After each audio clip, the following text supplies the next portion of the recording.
जय हिंद दोस्त। हम हैप्पी अपने सबन का स्वागत करत बनी अपना चैनल क्विकनेस ऑफ माइंड पर। तो दोस्त, जैसे कि अभी अपने सबन जाना तानी कि हमने पढ़त रहनी जा क्लास 10 के भोजपुरी, और एमे हम अपने सबन के अध्याय 9 पढ़ा रह रहनी है, ठीक बा। और अध्याय जो 9 बा एकर नाम है जग के लाल जगलाल।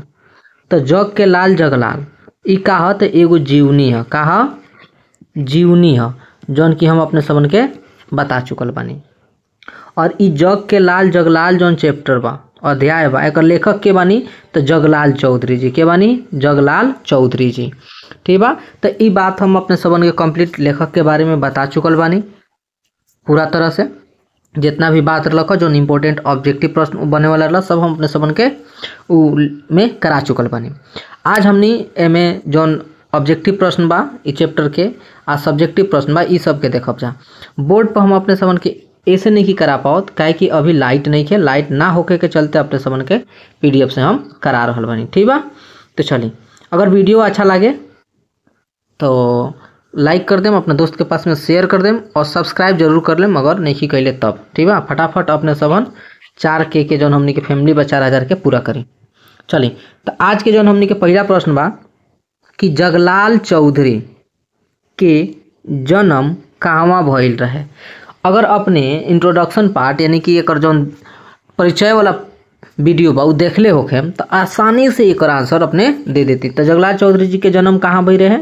सारण जिला के गरखा गांव में। कहाँ भई रहे? सारण जिला के गरखा गांव में। तो हमने के राइट आंसर का हो जाई? ऑप्शन ख। ये जो ख नंबर में जौन बा यही गरखा, तो गरखा हो जाए। का हो जाए आंसर? गरखा हो जाए। चलिए, अब हमने के जौन दूसरा प्रश्न बा, दूसरा प्रश्न के देखब जा। दूसरा प्रश्न बा कि जगलाल चौधरी के छात्र जीवन में चांदी के मेडल कब मिलल रहे? पहला ऑप्शन कि मिडिल पास कैला पर यानी कि मिडिल स्कूल पास कैला पर, कि दूसरा मैट्रिक पास कैला पर, तीसरा इंटर पास कैला पर, कि मेडिकल में मिलल रहे। तो अपने सबन जरूर देख लो कि मैं पहले वाला वीडियो तो आंसर बता दें कहाँ। तो यहाँ का मैट्रिक पास कैला पर चांदी के सिक्का मिलल रहे। का है कि मैट्रिक परीक्षा में यहाँ का टॉप कैले रहनी, ठीक बा। यहाँ का टॉपर रनी मैट्रिक परीक्षा के। कहाँ? तो जिला टॉपर रनी। का रनी? जिला टॉपर रनी। यहाँ के जिला टॉपर रनी, ओकरा खातिर यहाँ के चांदी के मेडल मिलल रहे। चलिए, प्रश्न संख्या अब हमने 3 के देखब जा।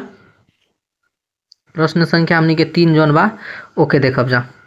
चलिए, प्रश्न संख्या 3 बा हमने के कि जगलाल चौधरी अपना पिता के कौन काम करे से माना करत रहस। यानी कि उनके पिताजी जौन काम करत रहनी, कौन काम करत रहनी कि वो काम के वहाँ के माना करत रही कि जगलाल चौधरी जी। पहला कि मजदूरी से, कि दूसरा ताड़ी बेचे से, कि तीसरा झगड़ा लड़ाई से, चौथा एह में से कौनो ना। तो एमे के जौन हमनी के राइट आंसर बा वो बाटे ऑप्शन ख, यानी कि ताड़ी बेचे से वहाँ के का करत रहनी? माना करत रहनी। अपने पिताजी के ताड़ी बेचे से माना करत रहनी। चलिए, चौथा प्रश्न बा के हमनी देखब जा। चौथा प्रश्न बा कि पटना साइंस कॉलेज में पढ़े के बेर इनका पर केकर नजर पड़ल। देखिए, ई प्रश्न तो देवल गई बा ऑब्जेक्टिव में बुक में, लेकिन बुक में एकर आंसर नहीं है, क्लियर कैल नहीं के गई, ठीक बा। तो यहाँ से अपने सबन का हम ऑब्जेक्ट जौन एकर परिचय बा उमें हम अपने सबन को बतैले रहनी कि यहाँ के गांधी जी से बहुत ज़्यादा प्रभावित रहनी, ठीक बा। तो ओकरा आधार पर हमनी आंसर का करम सन? घ नंबर आंसर, यानी कि गांधी जी हमनी बताए जा। बाकी बतावल गई नहीं है अध्याय में, ठीक बा। तो हमनी ओकरा आधार पर गांधी जी के टिक करम सन। चलिए, अब 5 नंबर जौन प्रश्न बा ई प्रश्न के देखी कि 5 नंबर प्रश्न का कह रहा बा कि मंत्री बनला पर अपना प्रयास से उ कौन विधेयक पारित कैलन। यानी कि जब मंत्री बन गईलन के जगलाल चौधरी जी, तो सबसे पहले जौन पहिलका काम कैले रहलन, का कैले रहलन? पहिलका जौन कानून बनैले रहलन का? तो शराबबंदी के, यानी कि ऑप्शन ख, यानी कि शराबबंदी के। तो सबसे पहला वहाँ का कानून रहे शराबबंदी की, यानी कि अपना क्षेत्र में वहाँ के शराब के बंदी कर दिले रहनी। चलिए, अब हमनी प्रश्न संख्या 6 के देखब जा कि जगलाल चौधरी जी के राजनीतिक जिंदगी कहवा से शुरू भइल, वहाँ के राजनीतिक जौन जिंदगी रहे वो कहाँ से शुरुआत भइल जगलाल चौधरी जी के। तो राजनीतिक जिंदगी वहाँ के छपरा से शुरुआत भइल कि पूर्णिया से शुरुआत भइल कि पटना से कि कलकत्ता से।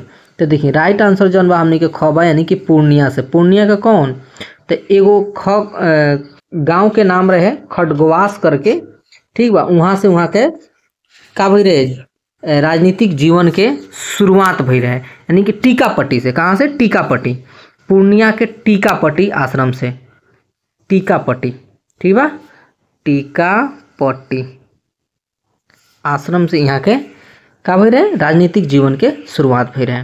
चलिए 7 नंबर प्रश्न बा जौना का हमनी देखब जा कि संघ लोक सेवा आयोग के सदस्यता चौधरी जी काहे ना स्वीकार कैनी।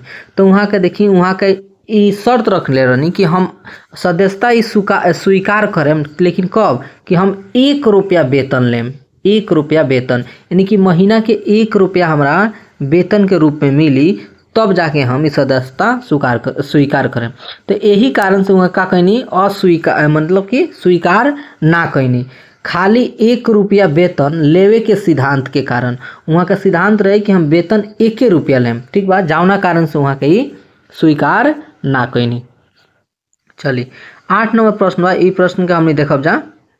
8 नंबर प्रश्न बा हमने के कि वहाँ का कितना बेर विधानसभा के सदस्य चुनैनी, यानी कि जगलाल चौधरी जी जे रहनी वहाँ के विधानसभा के सदस्य में कई बार चुनल गई रहनी। तो वहाँ के विधानसभा के सदस्य में 5 बार चुनल गई रहनी। कै बार, 5 बार वहाँ का चुनाइल गई रहनी। बहुत ज़्यादा लोकप्रियता होखला के कारण 5 बेर वहाँ के विधानसभा के सदस्य बनल रही। तो हम आशा करत बानी कि अपने सबन के जो 8 गो प्रश्न बा ये अच्छा लागल होई। बाकी प्रश्न हम कल करब काहे कि लाइट उइट नहीं के थोड़ा, तो एकरे कारण अपने सबन के छोड़ रहा बानी।